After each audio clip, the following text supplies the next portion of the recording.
시청자 여러분 안녕하십니까? 밀리터리 룩! 안 한대. 룩! 아하, 아직 조가 안 맞네. 자, 드디어 우리가 2회 끝난 지가 상당히 오래된 것 같은데 3회가 시작됐습니다. 밀리터리 룩! 군 내부를 우리가 한번 루킹해보자 차원에서 저희들 오늘 세 사람이 또 네. 옷도 다 우리 밀리터리 룩으로 맞췄습니다. 각을 이렇게. 예. 이거 좀 잠그고 해야지. 아. 병장 출신이 굉장히 시원찮네. 자, 고상만 선수 모셨습니다. 자, 인사 말씀 하시죠. 네, 반갑습니다. 정말 오랜만에 뵙게 됐습니다. 예. 자, 오늘 어떤 얘기 나누실 겁니까? 우리 깨시민님은 왜 소개를 안 해줘요, 근데? 아, 소개하세요. 그러면. 네네. 저는 깨있는 대구 시민들 박대희입니다. 네. 예, 반갑습니다, 형님. 예, 과묵합니다. 예. 자, 오늘 뭘 다룰지 한번 얘기해 주세요. 적응이 안 돼가지고. 진행을, 저. 진행을 어색하게 해. 진행이 아, 이게, 어떻게 뭘. 네, 이게 선글라스 끼니까 너무 눈에 비는 게 없어가지고. 네, 어차피 비는 거 네. 없죠. 아, 네. 밀리터리 룩 3회 오늘 어떤 내용 다룰지 한번 문을 열어주시죠. 아니, 형님, 일단, 먼저, 굉장히 안타까운 소식 이야기부터 먼저 우리 하지 않을 수가 없어요. 네. 지난 9월 27일이었죠.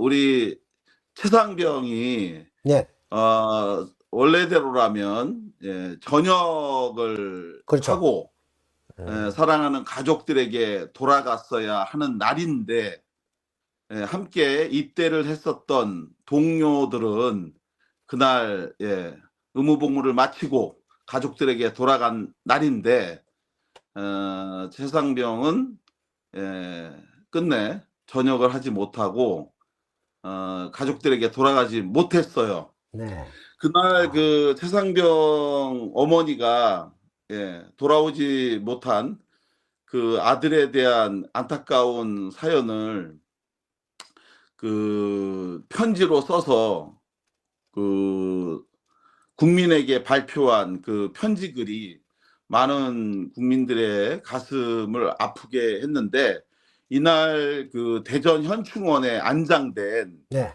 그 최상병의 묘역에 당시 그 최상병의 대대장이 찾아가서 전역모를 그 최상병의 그 비석에다가 네. 이렇게 씌워주고 참배를 한 그 사진이 언론에 이렇게 보도가 돼서 많은 국민들에게 잔잔한 그 눈물의 그 심금을 울리는 그러한 장면이 있었습니다.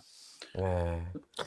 아, 근데 최상병이 벌써 상병이니까, 네, 이제 전역할 날이 있다면 참, 그렇죠. 네, 그, 시간이 많이 지났다는 그게 느껴지네요, 진짜. 그렇죠. 네. 그런데 아직까지도 거부권이 몇 번째 지금 하고 있는 겁니까? 네 윤석열- 번째죠. 24개? 24번째 아니에요?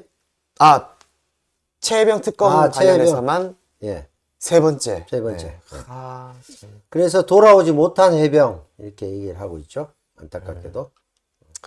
한국 그런 영화에서 또 상황에서 또 한 가지는 네, 네. 그 윤석열이 그 군에 9월 달에 그 찾아가서 아, 이런 이야기를 했어요. 혹시 우리 깨시미님, 네, 네. 예, 저기 군대 가셨을 때 네. 그 전투식량 네. 몇 번 드셨어요? 시리얼. 한 번? 군대 훈련 가서 한 번인가 두 번. 거의 먹을 네, 일이 없죠. 네, 거의 말년 병장 때 이제 음. 시범으로 하나 이제 딱 해주더라고요. 네. 네. 먹을 때 그죠? 기억납니다. 네. 예.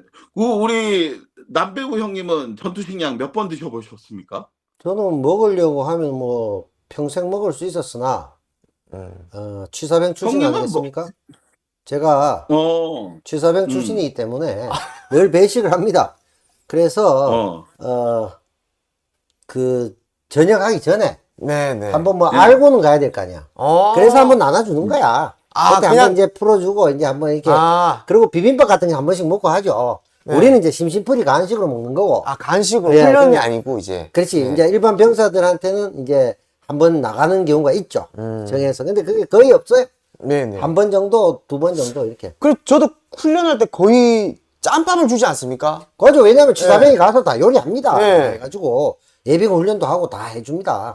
군대리아 주고 막 저는 그럼요. 수요일 그럼요. 날 네. 네. 그거 그럼 주고. 제가 이제 뭐 전역한 지가 30년이 넘었는데 아, 그때도 그랬는데 지금 당연히 뭐 더 좋겠죠.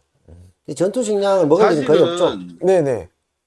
그 전투식량은 그 우리가 을지훈련이나 이런 때에 사실은 그때 먹는 거잖아요. 네. 네네. 그리고 그거는 그 유통기한이 다 된 거. 그렇지. 그게 어, 제가 그 얘기 드린 거하고 같은 개념이에요. 한번 먹어보라. 그 다음에 유통기한에 빨리 소진해야 되거든. 아, 그래서 저도 놔두면 안 약간 되잖아. 그랬던 것 같아요. 네, 그래서 저도. 막말 돌려서 그냥 먹이는 겁니다. 전투 목적하고 사실은 좀 관계없이. 전투식량은 을지훈련 때 먹는 거고 을지훈련 때 유통기한이 이제 다 된 거를 그렇죠. 중심으로 이제 이거를 처분해야 되니까 네. 그것 때 한 번 먹는 건데 이 윤석열이 알다시피 윤석열은 부동실을 이유로 네. 군대를 안 간 사람이잖아요. 그렇죠. 네네. 예. 그런데 이 사람이 네. 어처구니 없는 발언을 해갖고 이슈가 됐었어요. 그렇죠. 지난 9월에 네. 예, 군 부대를 방문을 해갖고 역대 어느 대통령도 하지 않았던 희한한 군인들에게 사기 진작이라고 하면서 황당무계한 주문을 했는데 무슨 발언을 했느냐? 오. 뜬금없이 군대에 가갖고 한다는 말이 이 전투식량을 충분히 보급하라고 하는 에? 얘기했죠. 문제가 뭐, 됐죠. 무슨, 아까 뭐지? 평상시에 네. 평상시에 군대에서 취사병들이 요리해서 배식을 다 하잖아요. 네. 그 별로 먹을 일이 없는데 이걸 이제 충분히 하고 자주 먹이라는 식으로 엉뚱한 소리를 한 거죠. 아, 약간 이게 예. 근데 제 생각에는 그게 전투식량을 말하는 게 아니고 그냥 군대 짬밥을 충분히 보급하라고 착각하고 얘기하는 거 아닙니까? 그런 생각도 좀 드는데요. 아니 전투식량 아니. 그걸 보고 얘기했다니까. 아, 전투식량 그걸 아니. 보고요? 네, 맞아요. 나 보급이 제 얘기 안 좀 될 수가 들어보세요. 없는데, 네. 이게 언론에서 아마 이 군인들이 그 전투식량을 미국이나 러시아 뭐 이런 데서 일부 구입을 해서 이 취식한다 뭐 이런 이야기를 뭐 우연히 봤다 뭐 이런 이야기가 있대요. 그러니까 그러니까 이걸 보고 이 윤석열은 전투식량을 군인들이 언제 먹는지 어떻게 먹는지도 잘 모르고 가갖고 한다는 말이 전투식량을 충분히 보급을 하라고 하는 황당무계한 그렇죠. 이 주문을 해서 이 군인들이 어처구니 없어 했다. 그렇죠. 그게 평상시에 군인들이 이 전투식량을 일상적으로 먹는 줄 알고 이런 거죠. 근데 이거를 보고 사람들이 야, 이 김용현이나 신원식이나 안보실장이나 국방부 장관이 주변에서 이 제대로 된 정보도 이 대통령한테 보고도 안 하고 이야기도 안 해주는지 이 기가 막혀 한다 이런 이야기를 한다는 거죠. 그 김용현이나 신원식은 어차피 부하들의 목숨을 팔아서 승진한 사람들 아닙니까? 근데 네네. 이제 그렇죠. 이런 거죠. 사고가 60년대 정도에 머문 거예요. 왜냐하면 그 6, 70년대 미군 부대에서 전투식량이 패키지로 포장된 거 있거든. 네. 그게 공업처럼 우리는 못 먹고 사니까 부럽고 막 김미 초콜릿 하는 시대 있잖아요. 그런 느낌이 있으니까 충분히 보급해줘라. 이게 모자라는가 보다. 이거 맛있게 먹도록 해줘라. 이런 생각을 한 거예요. 네. 아. 우린 그런 시대가 아니단 말이지, 지금. 네네. 그래서 엉뚱한 사고를 했다는 거고. 반면에 그러면서도 정부가 국회에다가 제출한 올해 내년도 국방 예산에서는 정작 그렇게 이제 대통령이 갔다 와서 전투를 잘하려면 군인들이 잘 먹어야 된다라고 이렇게 이야기를 하면서 전투식량을 충분히 보급하라고 얘기를 해놓고는 정작 내년도 국방 예산에서 군인들이 먹어야 되는 그 군인 이렇게 식비, 보급하는 식대 있잖아요. 아침, 점심, 저녁에 네. 밥 먹는 것하고 간식비하고 이거는 동결을 했답니다. 그러니까 미치겠다. 이게 그거는 늘 있어 왔던 일이에요. 네네. 노인을 잘 돌봐야 된다 하고 와서 노인 예산 50% 깎아버리고. 삭감. 네. 네, 어린이를 잘 돌보자면 어린이는 강하게 키워야 되기 때문에 또 삭감. 이런 거잖아. 그래도 동결이니까 좀 덜하네. 동결 건조 비빔밥이나 많이 쳐드시라고 하시기 바랍니다. 자, 더 이상 그러니까 사실은 모든 거는 인상이 되잖아요. 사실상 동결은 이것이 동결이 아니라 질이 낮아지는 거나 마찬가지인 거죠. 네. 아, 맞네요. 물가가 올라오고. 그렇죠. 사실은 이제 상대적으로 내려간 다 거죠. 오르잖아요. 네. 근데 지금 우리 식당하는 남배우님 지금 진짜 얼마나 다 올랐어요. 큰 문제인 게 지금 2만 원인데 우리 갈 길이 바쁜데 전투식량 이따위 윤석열 전투식량 따위로 지금 1, 20분씩 허비할 시간이 없어요. 뭐가 그렇게 중요합니까? 원래 그렇게 하는 이거 사람인데 엄청 중요한 얘기라니까. 더 중요한 거 얘기를 하세요. 지금 앞으로 5060 그저 밤에 잠도 없으니까 경계병으로 GOP에 가라는 거잖아. 성완종 비행기보다 동생 이게 더 중요하지. 성완종이 어떻게 죽었는데 성일종이가 그런 아, 탄핵종이 땡땡땡 그 울리는 소리를 했습니다. 5060이 군대라고 하면 치를 때는 네. 감옥에 가면 아니죠. 갔지. 자기가 지금 남자가 5060이니까 지금 그 얘기가 더 중요하다. 가장 힘들어하는 게 뭔지 압니까? 5060입니다. 남자들이 요 아닌 사람 어디 있어? 우리 둘 다 똑같지. 아, 맞네. 여기에 저는 아직 멀었지. 남자들이 제일 힘들어하는 게 네. 자다가도 재입대하는 꿈입니다. 아, 꿈이 가장 저도 끔찍해요. 저도 끔찍한데. 그런 만행을 네. 저질러가지고 제가 왜 탄핵종이라고 하냐면 성일종이 네, 그 네. 윤석열 정권을 몰락하려는 의도가 아니고서는 이런 짓을 할 수가 없다. 아, 맞네. 이거 그런 거네. 네. 성인 남성들의 표가 완전히 떨어지잖아. 네네네. 정권 몰락의 신호탄이다. 네. 안 그래도 지금 윤석열 지지층의 거의 대다수가 50, 60, 70 이런 쪽이 아닙니까? 그러니까 네. 거기 한 방을 그냥 막 확 때려버리네요. 그렇죠. 거기다가 이제 탄핵에 조명탄을 쏘았다고 할 수 있죠. 아, 네네. 예. 또 하시는 거 마시고. 지금 말씀하신 것처럼 우리 그 남배우 형이 말씀하신 것처럼 성일종이 아주 기가 막히고 어처구니 없는 황당한 이야기를 꺼냈어요. 50대, 60대 남자들에 대해서 군 부대에 경계병을 할 수 있다 이러면서 50대, 60대 그러니까 부족한 병력 자원수에 대한 문제 이걸 해결하는 방안으로 50대, 60대를 대상으로 군에 입대를 해서 그들이 부대에 들어와서 그 경계병으로 근무할 수 있도록 그러한 방안을 제시를 했어요.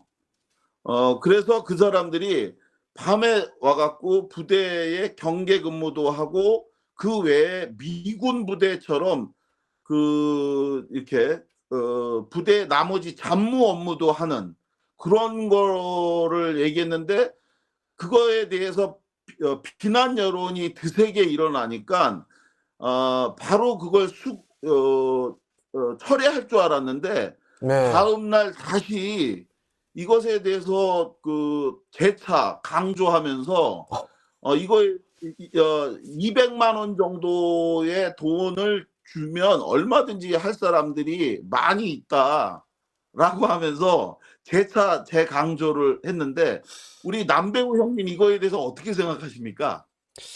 지금 원래 여기 내무반 폭탄 이게 중요한데 지금 굉장히 네. 근데 이것도 요 얘기를 또 형님이 꺼내신 예. 거라 가지고. 아니 왜냐하면 네, 아까 네. 전투 식량에서 밥에서 나오지를 못하니까 내가 얘기한 거예요.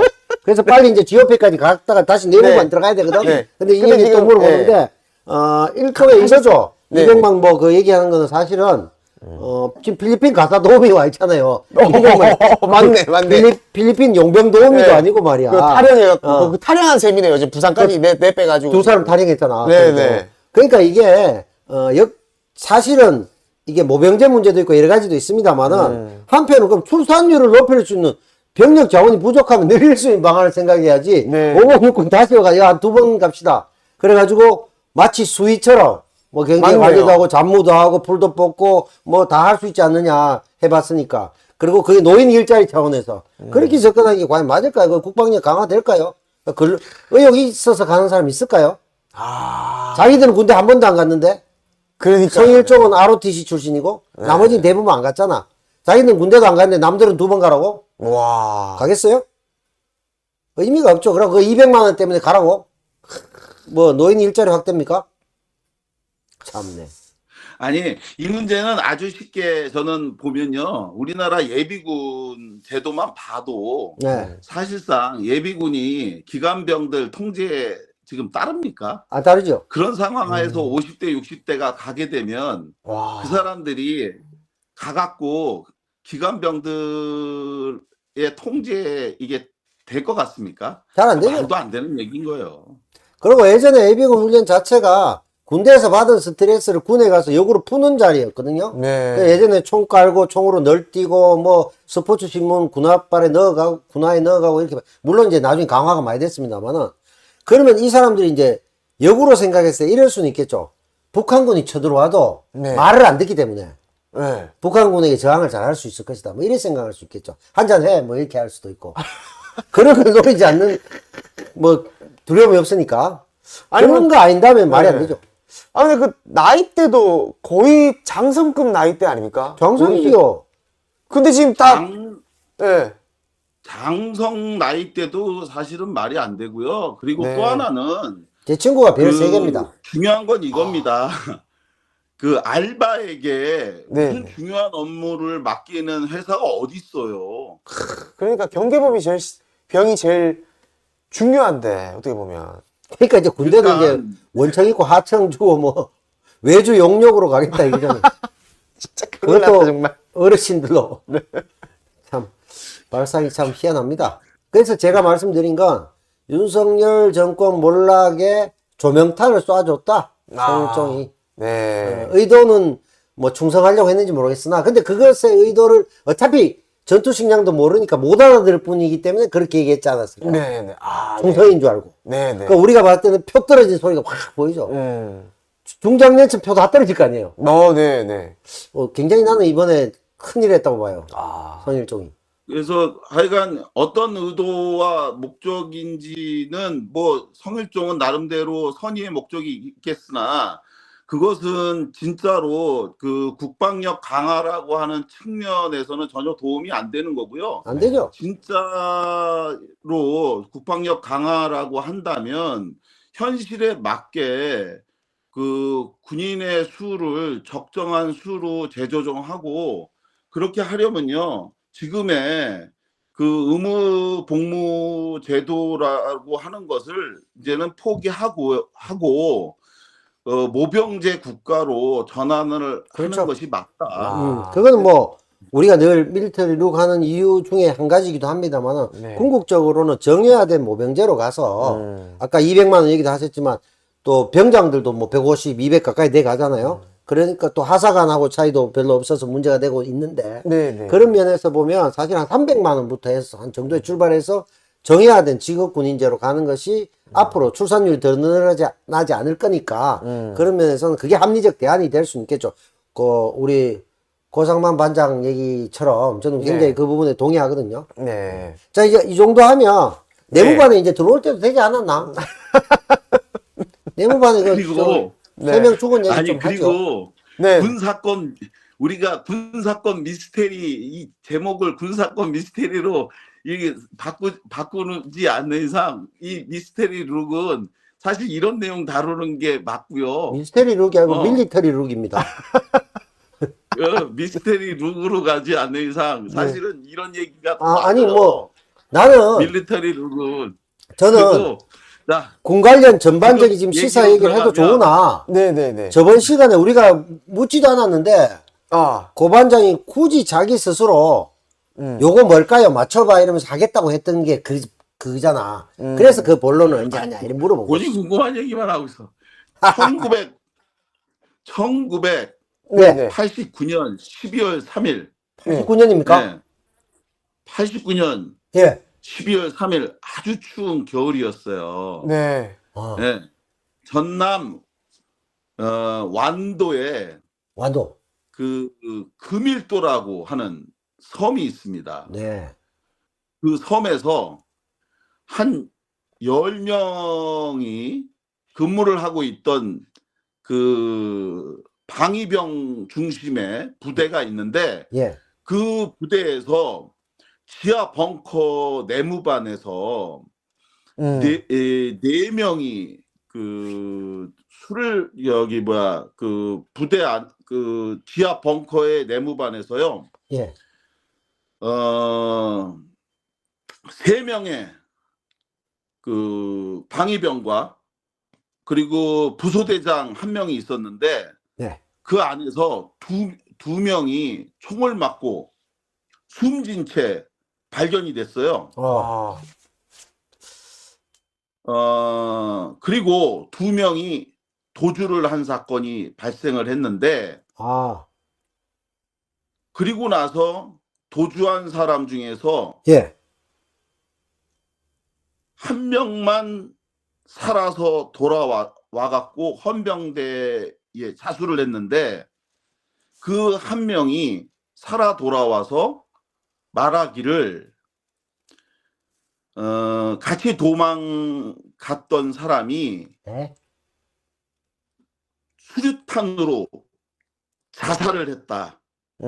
아, 그리고 그 사람이 지하 내무반에서 2명을 총을 쏴서 죽이고 그리고 자기까지 죽이려 해서 자기가 도망을 가니까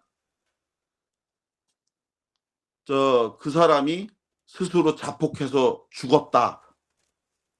이렇게 사건이 종결 처리가 된 사건입니다. 이 사건이. 네. 아, 그러면 완도 옆에 금일도 지하벙커에서 방위병 2사람하고 4사람이 술을 마시다가 2명이 죽고 2명이 빠져나갔는데 그 중에 1명이 원래 죽이려고 하던 그 사람을 피해서 자기는 도망갔고 이 사람은 자폭했다. 이렇게 주장했다는 거죠. 그렇게 사건이 종결 처리가 됐는데 예. 지난 2018년도에 대통령 소속 군사망사고 진상규명위원회가 출범을 한 후 네. 그 2명을 죽이고 자살했다고 하는 유정우 상병의 누나가 예. 군사망사고 진상규명위원회에다가 진정을 냈어요. 예. 내 동생이 그럴 리가 없다. 예, 내 동생은 어려서 엄마 아버지가 죽고 고아로 우리 형제들하고만 살았는데 내 동생이 그럴 리가 없다. 다시 억울하니까 조사해달라고 진정을 내서 제가 당시에 조사 총괄과장으로서 그 사건을 조사하기 위해 예. 전남 완도 금일도로 다시 제가 내려갔습니다. 예. 와. 그래서 그 사건을 조사하기 위해 7년여 만에 다시 내려간 거예요. 아, 그래서 그 문제의 살인사건이 일어났던 지하 벙커로 찾아갔더니 놀랍게도 그 벙커가 사건이 발생한 직후에 폐쇄가 됐는데 예. 그 벙커가 남아 있어요. 어. 와, 근데 가니까 그 살인 사건이 벌어졌던 벙커에 박쥐가 있더라고요. 네. 지하 벙커에 음험하고 아주 그냥 소름 끼치도록 뭔가 스산한 분위기가 있는데 그 벙커로 내려가서 쭉 보면서 사건 현장을 돌아보는데 그 벙커에 들어가서 그 조사를 하고 살펴보니까 사람들에게 그 당시 그 현장에서 그 근무했던 사람들 한 명 한 명을 다시 다 찾아서 확인을 하고 당시 군 헌병대 수사 기록을 다시 찾아갖고 쭉 확인을 해본 결과 저희는 새로운 놀라운 사실을 확인했습니다. 그것이 뭐냐면 네네. 당시에 사건 현장에서 이 총을 쐈다고 하는 그 M16 총에 그 범인 그 현장에서 살았다는 유일한 그 생존자 있잖아요. 네. 네네네. 그 생존자의 그 사람을 저희가 찾아서 그 사람을 저희가 위원회에 불렀습니다. 그래가지고 출석을 시켰는데 그 출석한 사람을 대상으로 불러갖고 물어보니까 당시에 그 사망한 이 사람이 어떻게 총을 쐈냐라고 물어보니까 이 사람이 매우 많이 술이 취해 있는 상태에서 왜 사건을 벌였냐고 하니까 원래는 당시에 그 부대로 와 있었던 부소대장이 굉장히 많이 괴롭혔대요. 네. 그러면서 우리 남배우 형님 군 복무하실 때 몇 년도에 근무하셨죠? 92년도입니다. 그때 매우 많이 맞지 않으셨어요? 중대장하고 나이가 같았기 때문에 그때는 맞고 이런 게는 계급이 형님은 많이 안 맞았어요? 남영감인데 뭐 맞고 말고가 어디 있습니까? 거기다가 집에서 15분 거리인데 수성구인데. 예. 형님은 그랬어요? 저는 아, 현역이 아니시니까 이게. 썰죠. 네. 단기 아니 사범 이 출신 부대도 아닙니까? 방위부대였다니까요. 아, 네? 그렇죠. 우리도 공병대기 때문에 그런 네. 경우가 좀 많았으나 아. 상대적으로 저 같은 경우는 이제 뭐 워낙 고령이다 보니까 네네. 그럴 일은 거의 없었죠. 저 같은 경우. 아. 방위부대인데 굉장히 많이 구타가 횡행해서 네. 우리도 그랬어요. 우리도 공병대기 때문에 그러긴 네. 했으나 아. 제가 워낙 고령이고 네. 뭐 6, 7세씩 나이 차가 나니까 아. 뭐 저한테 그러긴 좀 그러겠네요. 예. 이등병인데 이제 나이가 훨씬 형님이니까 이게 그렇죠. 또 이게 예. 하기도 좀 애매하지. 그렇겠다. 예. 거기다 또 나중에 제가 또 취사병으로 가버렸기 때문에 네. 별로 뭐 중대원들하고 부딪힐 일이 많지는 않았죠. 네. 근데 우리는 이제 반반이 있었기 때문에 현역하고 방위병이 반반이 있어서 네네. 이 충돌이 많았어요. 아. 우리 남배우 형님은 안 맞았지만 분명히 많이 형님 맞았죠, 말고 맞아요. 다른 사람들은 맞았죠. 네, 그렇겠죠. 우리는 공병대기 때문에 또 특히 그게 심했어요. 근데 그러니까 형님은 좀 죄송하지만 뺑뺑대는 것도 좀 있고 형님은 좀 그래서 형님은 못 때렸지만 난 여러 해지 형님 뭐. 말고 다른 밑에 있는 애들은 많이 맞았죠. 그렇죠, 그렇죠. 근데 저 그죠? 때도 좀 때렸었는데요. 그러니까 우리 네. 저기 깨시민님은 좀 맞으셨죠. 예, 저는 당연히. 제가 2002년 군번인데 저 때도 그때도 때렸어요? 예, 저 때도 이등병까지는 맞았습니다. 그렇지. 뭐 20년 전인데. 네. 이 부대는 그날 총에 맞아서 숨진 그 부소대장이 전임 부소대장은 그렇게 때리질 않았는데 새로 부임한 이 부소대장이 엄청나게 구타를 한 거예요. 아. 그것도 동갑인데도 불구하고. 그러니까 이날 술을 많이 마시고 온 이 저기 방위들이 술 마신 김에 이 부소대장한테 그만 좀 때리라고 작심하고 들이댄 거예요. 아. 그런데도 불구하고 이 부소대장이 꺾이질 않으니까 너 오늘 한번 혼 좀 나봐라 라고 하면서 겁을 주겠다고 총을 꺼내 갖고 실탄가잉 장착해 갖고 위협을 하는 과정이 있었다고 한 겁니다. 네. 그런데 진짜로 총을 든 사람이 누구냐, 이게 이 사건의 핵심이었는데 이 생존한 사람은 계속해서 유정우 상병이 총을 들고 위협을 하던 중에 저러다 말겠지 했던 건데, 그런데 진짜로 유정우 상병이 잠시 후에 진짜 이 총을 드륵 연발로 놓더니 15발을 긁어갖고 예. 같이 위협을 하던 자기 친구를 포함하여 부소대장까지 부분대장까지 그 총을 갈겨서 다 죽이고 살해한 후 자기한테 총을 주더니 같이 도주해서 도망가자고 해갖고 자기가 도망가게 된 거고, 그러더니 산으로 같이 도망가서 자기까지 죽일 것 같아서 자기가 도주하니까 잠시 후 자기가 자폭해서 자살을 한 거다, 이렇게 주장을 한 겁니다. 네. 그런데 이 내용에 대해서 사실인지 여부를 확인하던 중에 저희가 당시 현장에 같이 있었던 이 분대원들을 확인하던 중에 매우 놀라운 사실을 확인한 게 뭐냐, 2명의 분대원들이 저희에게 새로운 사실을 알려준 거예요. 뭐냐, 아니다, 그것은 거짓말이다. 뭐냐면 그날 밤 총을 든 사람은 따로 있었다는 겁니다. 생존자. 누구냐면 자기네들이 그날 그 내무반 지하 벙커를 들어간 사람이 2명이 있는데 그 벙커 안에서 총을 맨 사람은 유정우 상병이 아니다. 바로 생존자인 그럼 내가 얘기했잖아. 그 사람입니다. 그래서 그 사람만 총을 메고 왔다 갔다 했었다라는 거예요.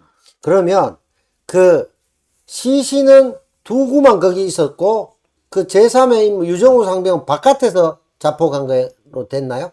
그 주장하기를? 사람은 그 도주하고 나서 그 사건 현장으로부터 약 1.2km 떨어져 있는 야산에서 숨진 채 발견이 된 건데, 네. 그런 상황에서 저희가 그 우연히 수사 기록을 살펴보던 중에 그 희한하게 반드시 있어야 될 문서가 없는 거를 확인을 했어요. 제가 살펴보던 중에.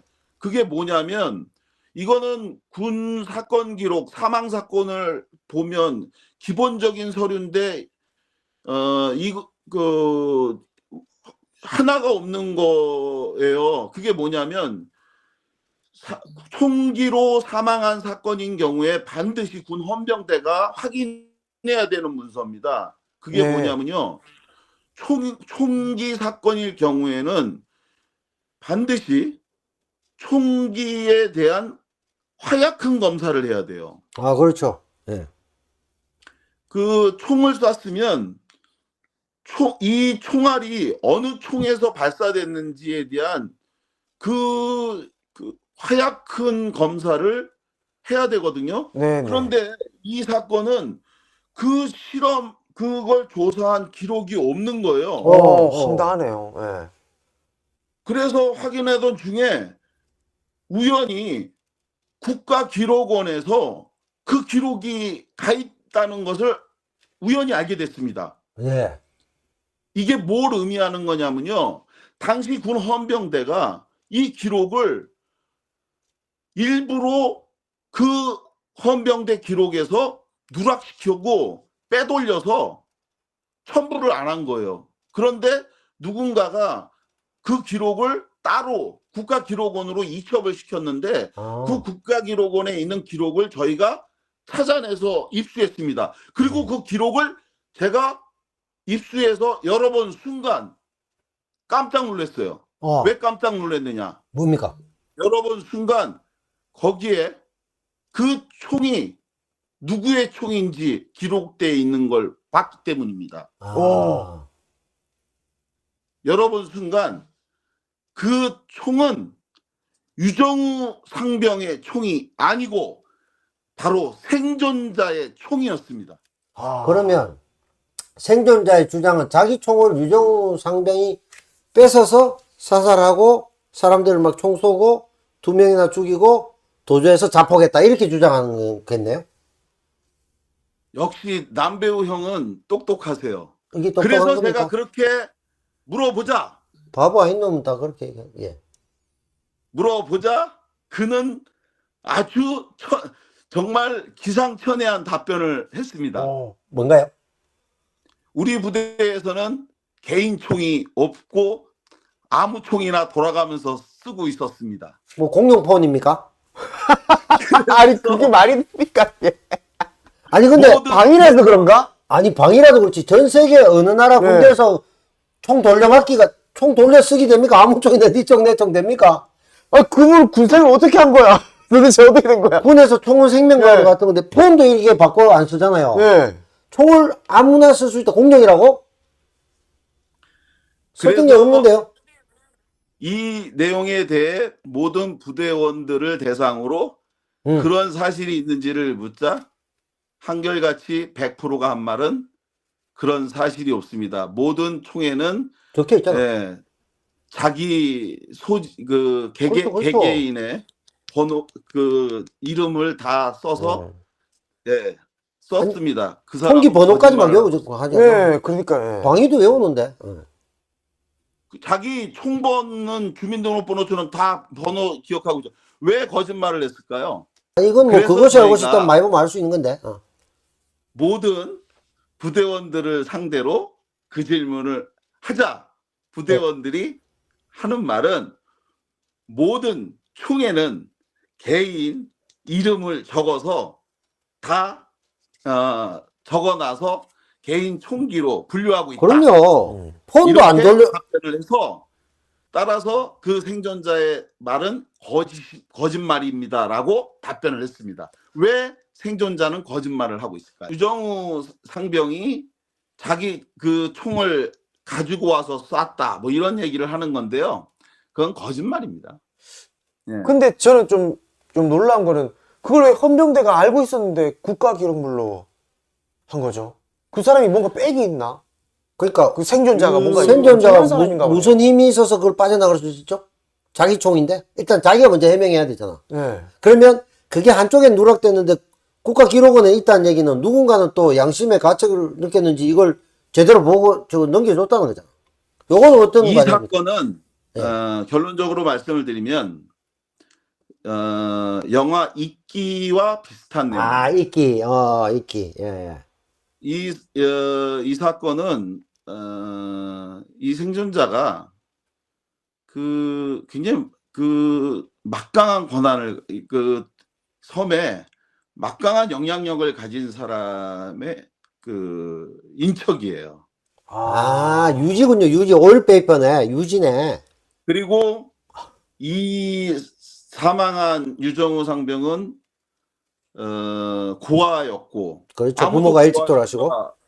예, 없는 사람인데 이 사망한 유정우 상병을 인수했다고 하면서 사인을 하고 도장을 찍은 사람은 할머니로 기재되어 있었습니다. 네. 그런데 그 할머니는 이 사건이 일어나기 3년 전에 이미 사망한 상태였어요. 였었어요. 엉망진창이네. 그리고 헌병대가 사망한 동생의 장례를 치러줘서 정말 고맙습니다라고 하면서 언동했다라고 되어 있던 그 누나는 이 사건 당시에 시집을 가서 부산으로 살고 있었고 이 일이 일어났을 땐 이 사건이 있는지도 모르고 있었던 상태였고 그래서 장례가 끝난 한참 후에야 뉴스가 나온 걸 보고 뒤늦게 동생이 죽었다는 걸 알고 있었고요. 형제들은 이 동생이 죽은 후에 군이 시신을 안매장한 후에 이 동생이 어디에 묻혔는지도 모른 채로 3년이 지나도록 살고 있었습니다. 그렇게 사건이 완전히 왜곡 조작 은폐된 상태였던 거였고요. 완전히 왜곡 조작된 상태였던 거고요. 이 사건을 저희가 결국은 진상을 밝혀내서 최종적으로 현재 어떻게 했냐면 유정우 상병이 이 내무반에서 이 둘을 사살했다고 저희가 결론을 사살하지 않은 것으로 이렇게 밝혀냈고요. 지금은 순직 결정을 받아서 국립묘지로 옮겨서 안장을 했습니다. 네, 잘 끝내네. 다행입니다. 그러면 그 생존자 우리가 합리적 의심하고 있는 네네. 그 자기 총. 네. 그래서 두 사람을 죽이고 유상병까지 죽였을 것으로 합리적 의심이 되는 권력, 다른 뭐 영화도 그렇습니다만 대부분 그런 게 뭐냐면 섬이란 곳이 밀폐된 곳은 네. 이너서클이잖아. 거기에서 이제 권력자를 중심으로 해서 다 덮어버렸다. 이 사람에게 이제 힘도 없고 또 부모님도 돌아가신 사람에게 다 덮어 씌우고 이런 건데 이 권력자의 저 친인척이라고 하는 이 생존자는 어떻게 됐습니까? 뭐 공소시효는 지났을 거 아닙니까? 이게 만약에 공소시효가 지나지 않았다면 예. 법적으로는 저희가 검찰에 고발해서 수사 의뢰를 해야 되는 사건이에요. 예. 그런데 저희가 이 사건이 현재 그 공소시효가 지났기 때문에 예. 저희가 수사 의뢰를 할 수 없기 때문에 더 이상 그 할 수 있는 사안이 없어요. 그래서 그럼 이 살인범이 저희는- 그대로 지내고 있다고요, 그대로? 그 사람은 그래서 저희가 이 사람한테 저희가 양심 선언을 여러 차례 권유했어요. 사실은 굉장히 많은 의혹과 의문이 있습니다. 그래서 이 사람을 데리고 사실은 현장 검증을 데리고 갔었어요, 제가. 예. 그 벙커 안으로 예. 그 벙커에 같이 가자. 그날 도대체 당신이 얘기하는 앞뒤 정황이 너무 맞지 않는 부분이 있는데 그날 가자 그랬는데 제가 그날 굉장히 특이한 경험을 제가 했습니다. 아, 뭡니까? 정말 놀랐어요. 그 전남 완도의 금일도에 그 사건이 일어나고 1989년 12월 3일 날 자기도 사건이 일어나고 처음 갔대요. 그날. 예. 그 사건으로 사실은 그 사람도 사건이 일어난 후에 어쨌건 구속은 됐었습니다. 왜냐하면 그날 자기도 어쨌건 상반 협박을 했잖아요. 같이. 그 부분대장을 같이 협박을 했고 그 안에서 유리창을 주먹으로 깨면서 같이 협박을 하는데 동참을 했기 때문에 예. 그러다가 사망 사건이 일어나고 나서 자기 혼자 돌아왔기 때문에 그날 구속이 됐고 그리고 나서 다시는 그 부대를 간 적이 없으니까. 네. 근데 같이 간 날 갔는데 엄청나게 큰 구렁이가 그 부대 그 안에 있는 거. 벙커에. 예. 아니, 지금 분위기가 그것이 알고 싶다 해서 왜 전설의 고향으로, 깜짝 놀래. 전설의 고향으로. 전설의 고향 약간 귀신 나오는 그런. 와. 아니 전 구렁이가 얼마나 태어나서 크길래요? 말만 들었지 거기에 그걸 보고 야 이게 그 죽은 유정우 상병의 한이 맺힌 그렇지, 그게 그런 얘기 와, 많이 거 나오지. 아닌가. 구렁이가 그런 얼마나 느낌이 컸길래. 들어서 네.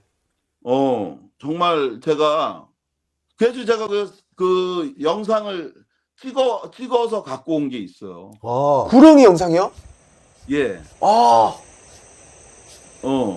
그래가지고 처음 봤기 때문에 그 부대 앞에서 그 구렁이가 이렇게 있는 걸 보고 당신이 한이 움직이지도 맺혀서 않으니까. 여기에 오신 게 아니냐. 그렇지, 그렇지. 이런 영물이요. 그런 느낌이 들었었는데 그 구렁이의 모습을 제가 잊을 수가 없습니다. 그래서 이 사람에게 최소한의 법적인 처벌은 받지 않으니 양심의 고백을 하라고 했는데 끝까지 응하지 않고 갔다가 구렁이만 보고 돌아간 겁니까? 그 사람은?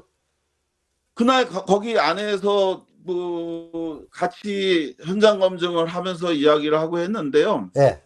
근데 뭐 본인은 그 본인은 이제 얘기하는 게 뭐 자기는 뭐 기억이 나지 않는다. 그냥 뭐 이렇게 얘기를 할 뿐이에요. 그리고 그 앞에서 뭐 저기 유정우 상병이 총을 쐈다. 그게 다다. 그리고 자, 나머지는 기억이 안 난다. 그 사람은 이런 지금도 얘기가 반복할 뿐입니다. 지금도 그럼 금일도의 유력가의 집안 예. 사람으로서 그 근처에 삽니까? 아니요. 그건 아니고. 그렇지 않은 걸로 제가 알고 있고요. 근데 하여간 많은 사람들이 얘기하는 게 이런 얘기를 하는데 만약에 본인이 아니라고 한다면 그 사람이 그런 반응을 할 사람이 아니다. 그러면 어쨌든 이 사람을 우리가 추정하고 있지만 부소대장의 엄청난 구타로 인해서 원성을 사고 있었고 이 사람도 또 다른 사람들도 다 거기에 강한 불만을 갖고 있었던 게 범행 동기로 본다 이런 거는 맞나요? 그렇죠. 그 결국은 이 사건의 핵심은 그 방위병과 현역병 사이, 기관병 사이에 고질적인 부대 악습인 구타, 가혹행위가 원인이 됐었던 것. 그리고 두 번째는 부대의 그 장교가 그 사역, 그 부당한 네, 많이 사역을 시켰어요. 많이 하죠. 그래가지고 저 대대장, 중대장이 그 소금을 그 저기 뭐야 그 마을에 그 저기 뭐야 그 가갖고 이제 소금을 나르고 뭐 이렇게 하는 거에 부당하게 이제 그 병사들을 동원해 동원하고. 갖고 시키고 이런 대민 지원 과정에서 같은. 네. 예, 술을 이제 반입해서 먹이고 막 이런 과정에 사람들이 술이 많이 취하게 됐고 그런 과정에서 이거를 이제 술이 취한 상태에서 가갖고 감정적으로 이제 다툼이 일어나는 네네. 과정에 결국은 이제 그러면 거기서 총기 사건이 일어나게 됐고 이 네 명을 정리하면 이 생존자와 유정우 상병은 두 사람은 단기사병 방위병입니까? 세 명이 단기사병이었던 거고 네. 거기서 이제 한 네. 명은 부소대장. 그쵸 그 부소대장과 다른 단기사병이 죽고 그쵸 그리고 그러면 사실은 3대1로 싸워야 되는데 따지면 그쵸 거기서 그러니까- 만취됐거나 뭐가 있겠구나. 그리고 그러니까 그 과정에서 실수로 예. 자기 친구를 포함해서 그 원래 죽였어야 되는 예. 한 사람만 죽였어야 되는데 자기 친구까지 죽인 그러면 거죠 그 안에서 이 사람이 만취가 됐거나 뭐가 있어서 이렇게 예를 들어 죽었다. 그 이걸 목격한 유정호 상병이 도주를 하니까 쫓아가서 죽이고 그리고 나서 유정호가 다 죽였다라고 그렇게 할 수도 주장한 있겠다. 것으로 네. 추정된다 이 말이잖아, 그죠? 네. 그렇죠 군사망사고 조사위에서는 그렇게 봤다 이거죠. 그죠? 그렇죠 아, 요 사건의 명칭은 뭡니까? 명칭은 공식적 명칭은 뭡니까? 금일도 유정우 사망 사건입니다. 금일도. 그걸 또 우리가 또 우리 시청자 여러분들이 또 찾아보시면- 크로스 체크 해보면 네. 되구나. 고상만 반장이 네, 또 어떤 네. 영웅심에 뻥을 이 치지 않을까. 사건은 또 이 이런 거. 사건은 2020년도에 그것이 알고 싶다에서 방송도 됐었습니다. 진짜요? 그렇구나. 그래서 뭔가 그것이 거기에 알고 싶다 느낌이 제가- 났구나. 거기에 제가 뭐 굉장히 오랫동안 출연을 아, 여러 번 그러시구나. 출연해서 그러면 상세히 보도를 합니다. 네. 우리 그 밀리터리 룩이 그것이 알고 싶다보다 좀 더 심층적이고 과학적이다 뭐 이런 걸 좀 증명하고 끝을 내야 되지 않겠나 생각이 드는데 우리가 근데 재탕은 아니다. 네. 아니지. 근데 저는 개인적으로는 그런 생각이 드는 게, 그 친구가, 그 유정호 상병이 도망가다가 쫓아가서 죽였다고 판단할 수도 있지만, 이 유정호 상병이 이 상존자를 설득하는 과정에서, 설득을 하다가, 안 맞아서 욱해가지고 죽였을 수도 있으니 그런 가능성은 없습니까? 둘이 아는 사이여서. 아는 아니 사이거나. 그러니까 지금 주장하는 네. 이거잖아. 이 사람이 사건을 치니까 안 돼, 이러면 안 돼, 총 쏘면 안 돼, 위험해. 설득하는 과정에서 네. 일도가 나갔다. 그럼 유정상병한테 쏠 수 있으니까 도망가다가 맞을 수 있는 거지. 나는 이제 그렇게 보는 거고. 뭐 어떻게 거기서도 군 사망 사건 조사에서도 그렇게 보신 거 아니에요? 아니 뭐 말씀하신 것처럼 하여간 이 사건과 관련해서 예. 안타까운 것은 이런 류의 사건들이 굉장히 많이 묻혀 있다는 그렇지 거. 많지. 군대 보면 많더라고. 많아. 예, 그러니까 진정을 낼 수 있는 사람들이 몰라서 못 내고 또 낼 수 있는 사람들이 없어서 못 내는 사건이 많은데도 지금 이런 그 객관적이고 중립적인 조사를 할 수 있는 위원회가 해산돼서 더 이상 없어요. 맞네. 그래서 또. 이런 위원회를 지금 다시 만들어야 한다. 네, 만들어야 될 것 같은데요. 이거 맞네요. 결론이 그쪽으로 좀 네. 나네. 사실 우리가 앞에 다른 얘기도 했습니다만은, 전투식량 우리가 알아서 할 테니까 대통령께서 네. 관심 끄시고, 원래대로. 그 다음에, 우리 성일종 의원, 네. 5060, 경계병 다시 재입대 시킬, 악몽이 악몽. 재입대 시킬 생각하지 마시고, 억울하게, 지금 목숨을 잃은 많은 군 사망 사건, 희생자들, 진실 규명과, 네, 네. 명예회복, 이런 거 할 수 있는, 위원회 만들고, 또 거기에 예산도 배정하고, 이렇게 해야 정의사회가 구현되는 거죠. 그리고 군대 모병제, 군대 입대하는 것에 대해서 두려워하지 않고 그렇죠, 그렇죠. 이 젊은 청년들이 예. 그렇죠. 군대에 대한 문화가 이제 긍정적인 문화가 되지 않겠습니까? 그렇죠. 자기 입- 직업이고, 프라이드가 있겠죠. 네, 네. 예. 그리고 실력도 있고, 그렇게 되는 거죠. 자, 오늘은, 이, 금일도 유정우 상병 네. 사망 사건을 비롯하여 전투식량과 5060, GOP 경계병, 그러니까, 역으로 말씀드립니다만은, 앞쪽에 얘기했던 거는, 뭐, 세상에 이런 일이, 네, 네. 황당 사건, 네. 어찌 이런 일이, 뭐 이런 거고, 뒤쪽은 거기 알고 잡은데, 거기 알고 잡다보다 더 많이 알게 됐다. 아, 요게 이제 오늘 우리의 핵심이다. 역시, 고상만 반장이 비록 재탕 느낌이 나긴 합니다만은, 그래도, 아닙니다. 그 저 처음 대체가 들었기 풍부하다. 때문에 예. 아니, 나도 못 봤어요. 나도 솔직히 네, 못 봤어요. 그 진짜 충격적이네요. 네, 아무튼 네. 근데 처음 얘기 들을 때부터, 제가 이제 수사물을 많이 봤거든요. 드라마부터 뭐, 예를 들면, 최근에 하는 뭐, 담장, 그 다음에 뭐, 우리 김복준 선배님 하는, 우리 형님 하는 그, 뭐죠? 스모킹 건도 보고, 뭐, 용감한 형사들 다 보거든요. 다 보는데, 딱 얘기 들으니까 답이 딱 나오더라고. 이 사람이 덮으셨구나. 아, 느낌이 오더라고.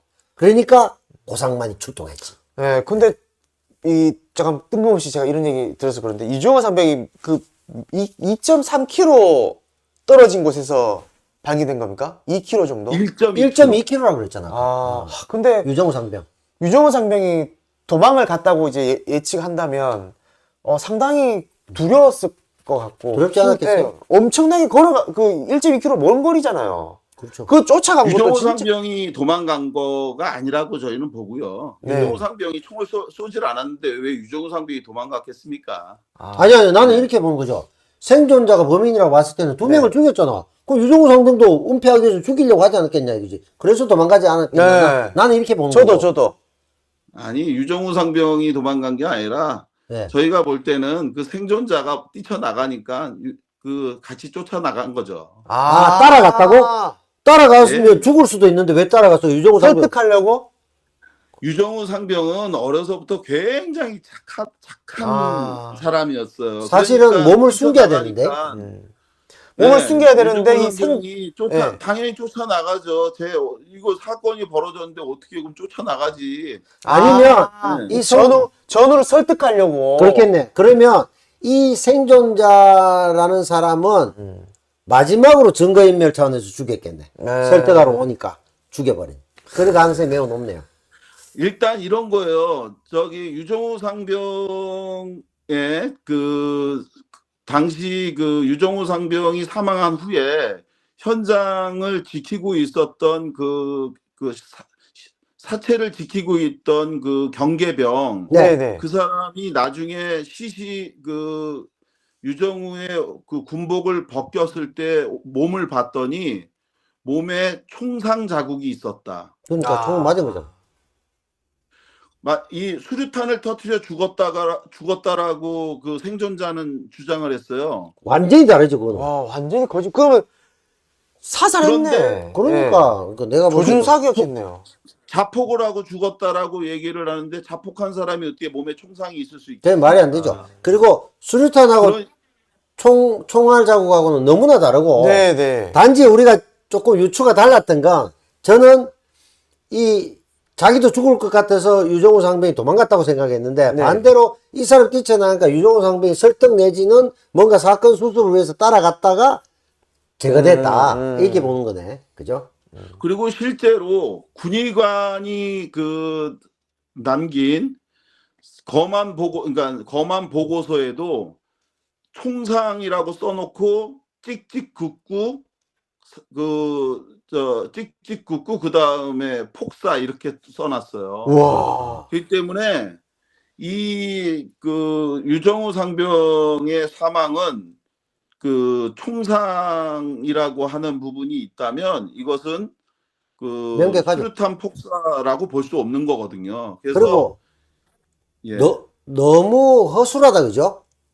아니, 그게 예. 총하고 수류탄하고 너무나 차이 나는데, 그리고 일반 단기 사병이 수류탄을 언제 구하며, 언제 그걸 탈취해갖고, 이게 또 불가능한 얘기거든. 그 상식적으로 말이 안 되는데, 그런 식으로 그래서 이거는 이너서클들이 다 단순히- 덮었다는 얘기지.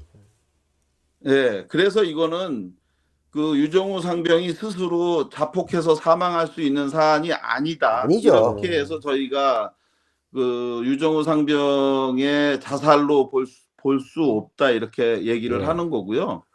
이 건과 관련해서 그 생존자는 단 한 번도 이의를 제기한 적이 없습니다. 네. 이 알겠습니다. 사안과 관련해서 우리 위원회 결정에 대해서 그러니까 자기는, 그런 아닙니다. 법적 처벌을 어차피 안 받으니까, 더 따져서 얘기가 회자되는 걸 피하고 싶었겠네요. 자, 이 정도로 마무리하고요. 자, 그러면 4회 때 또 네네. 찾아뵈면 좋을 것 같습니다. 마지막으로 인사 말씀하시죠.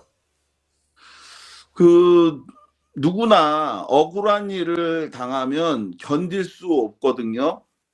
그런데 남의 억울함에 대해서는 무관심한데 어느 날 그러한 남의 억울함에 대해서 무관심한 것이 결국은 자기 억울함으로 다가올 수 있습니다. 그렇죠. 남의 억울함에 대해서 관심을 가져주실 때 자기가 억울한 일을 당하지 않는다. 이걸 꼭 마음에 담아 주실 것을 부탁드립니다. 강한 부탁의 말씀이자 또 경고의 말씀. 같이 살아가는 세상에 타인에게 무관심하다간 네가 타인으로부터 무관심하게 사라질 수도 있다. 이런 얘기들만 하네요. 그 억울한 건 많아. 유튜브나 뭐 이런 데도 보면 그간 나에 대한 비난했던 새끼들 많죠. 이 새끼들 내가 진짜 화같이. 그래서 우리가 다 이런 것도 진실을 나중에 규명을 좀 해야 됩니다. 자, 우리 고상만 반장과 함께 밀리터리 네네. 룩 해봤습니다. 다음 시간에 또 어떤 밀리터리 룩을 하게 될지 또 네. 많은 기대를 해주시기 바라겠습니다. 다음 시간에 찾아뵙도록 하겠습니다. 밀리터리 룩! 네! 똑바로 못하는군요.